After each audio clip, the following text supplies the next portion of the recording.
Chapter 40. "And then there were two," shouted Mr. Lemoncello from this third-floor balcony. "This finale is far too exciting to miss." "Are you feeling better, sir?" asked Dr. Zinchenko. "Much." He looked down at Sierra and Marjorie. "I've been watching you two on TV. There's nothing like a pair of brilliant young minds set free in a library to perk me up.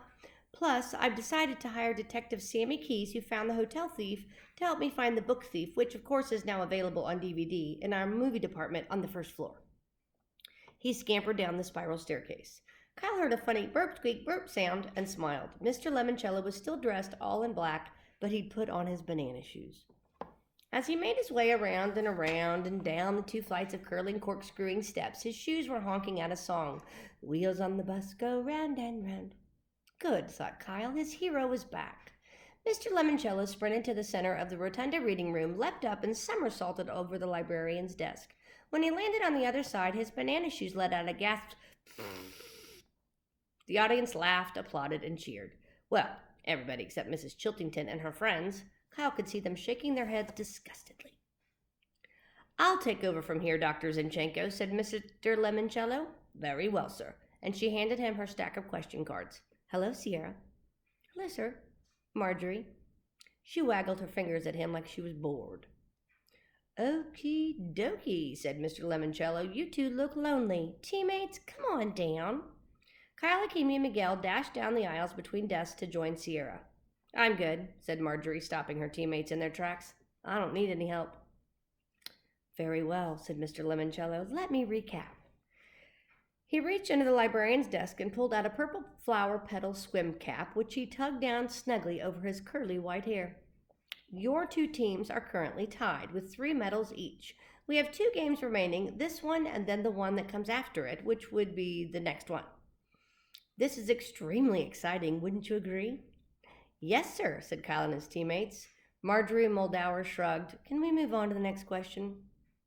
"Moving on," said Mr. Lemoncello. "The next question is not, I repeat, not a multiple guess. You must tap in your answers using the keypad on your tabletop's tablet computer. We're still in the category of banned books, only this time they're more than banned because these poor books were burned. Here is your question. On what date did the Dominican priest Savonarola collect and publicly burn thousands of lewd books in Florence, Italy?" Kyle looked at Sierra. She nodded. "Go for it," said Kyle. Sierra typed in her answer. "Shrove, Tuesday, 1497. Kyle could hear the computer's click-clack sound effects accompanying Marjorie's glass tapping as she entered her answer, too. "Is that your final answer, Sierra?" asked Mr. Lemoncello. "Yes, sir." "Miss Moldauer?" "Well, duh, I typed it in, didn't I?" "Indeed you did, Dr. Zinchenko." "The answer we were looking for is Shrove, Tuesday, 1497. "Woo!" shouted Kyle.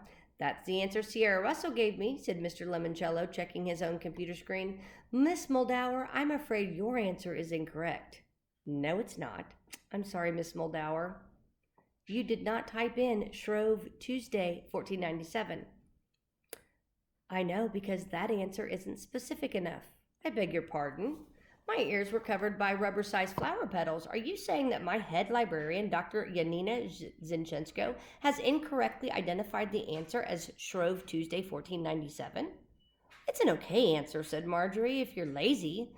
My answer, however, is more correct. February 7th, 1497. Yes, it was also Shrove Tuesday, but now commonly referred to as Mardi Gras. But your question specifically asked for a date, not a day."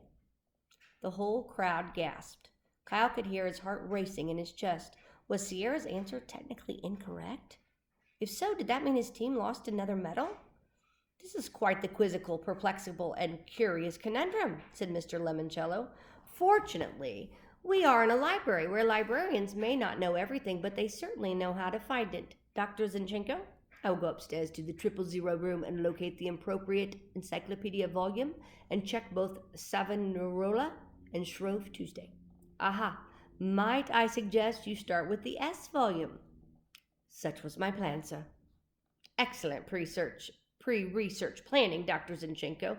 We wait with bated breath, so kindly hurry before things get too fishy down here." Heels clicking on the marble floor, Dr. Zinchenko made her way to the nearest spiral staircase and then clanked up the steps to the second floor. Mr. Lemoncello turned to the closest television cameras. Don't go away. We'll be right back with the correct answer to our last question right after this word from our sponsors. This is public TV, whispered the camera operator. We don't do commercials. Oh, well, can't you do a pledge drive or something, or should I just make funny faces? Funny faces would be fine, sir. While Mr. Lemoncello mugged for the camera, Miguel turned to his teammates. Dr. Z is headed upstairs for the 030s. That's the Dewey Decimal Classification for encyclopedias and books of facts. Actually, said Marjorie, leaning back smugly, she will be looking for 032. Encyclopedias in American English. You people need to stop being much more specific. Otherwise, suddenly there was a shriek from the second floor, and Dr. Zinchenko raced to the balcony railing. They're gone! What? Cried Mr. Lemoncello. All the encyclopedias, sir. They're missing. Every single one. Well, how is that possible? I don't know, sir. We never check out encyclopedias. Somebody must have stolen them.